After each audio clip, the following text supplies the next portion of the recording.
السلام علیکم۔ First year class, جیسا کہ کل آپ کو لیکچر میں رزلٹ سے ریلیٹڈ میں نے جتنے ویوز تھے، جو پوائنٹس تھے، آپ کو کلیئر کیے۔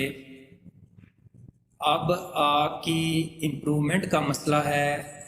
بچے امپرومنٹ کے بارے میں پوچھ رہے ہیں کہ ہم پیپر کو امپروو کرنا چاہتے ہیں۔ آپ کو کل بھی میں نے ایک واضح انفارمیشن، واضح بات بتائی، وہ یہ تھی کہ امپروومنٹ ہوتی کیا ہے، واٹ از امپروومنٹ۔ میں آپ کو اس کے بارے میں آج بتا رہا ہوں۔ اس بات کو آپ اپنے ذہنوں میں رکھیں کہ کوئی بھی چیز اگر آپ نے امپروو کرنا ہے ایگزام کو، تو آپ کب امپروو کر سکتے ہیں؟ جب آپ کی ڈگری کمپلیٹ ہو جائے، آپ تمام پیپرز پاس کر جائیں، آپ کے مارکس اب تھوڑے ہیں، تو آپ ان نمبروں کو امپروو کرنے کے لیے امپروومنٹ کا ایگزام دیتے ہیں۔ امپروومنٹ اس کو کہتے ہیں کہ آپ کے نمبر جو ہیں وہ انکریز ہو جائیں، اس کو کہتے ہیں امپروومنٹ کا ایگزام دینا، تاکہ اگر آپ کے 600 مارکس ہیں اور آپ امپروو کرنا چاہتے ہیں تو آپ امپروو کر لیں۔ دوسری بات، آپ نے پیپرز دیے ہیں، اب چند پیپر ایسے ہیں جن میں آپ کے مارکس کم ہیں، تو آپ ان سبجیکٹ کے خالی پیپر دیکھ کر اس کو اپنی ڈگری کو امپروو کر سکتے ہیں۔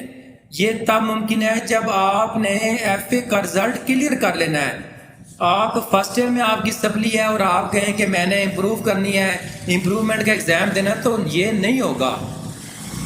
پہلے آپ نے، اب مجھے کل بچے نے کوشچن کیا کہ سر میں سیکنڈ ایئر کے ایگزام دوں گا اور اس کے ساتھ فرسٹ ایئر کے میں امپروومنٹ کرنا چاہتا ہوں پیپرز کو۔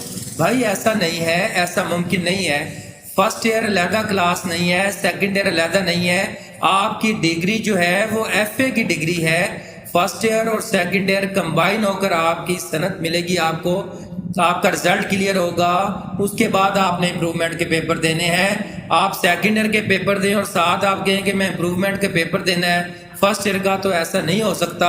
یہ کوئی رول نہیں ہے پورے پنجاب بورڈ میں، میں تو کہتا ہوں کہ سندھ بورڈ، کے پی کے بورڈ، کہیں ایسا رول نہیں ہوتا۔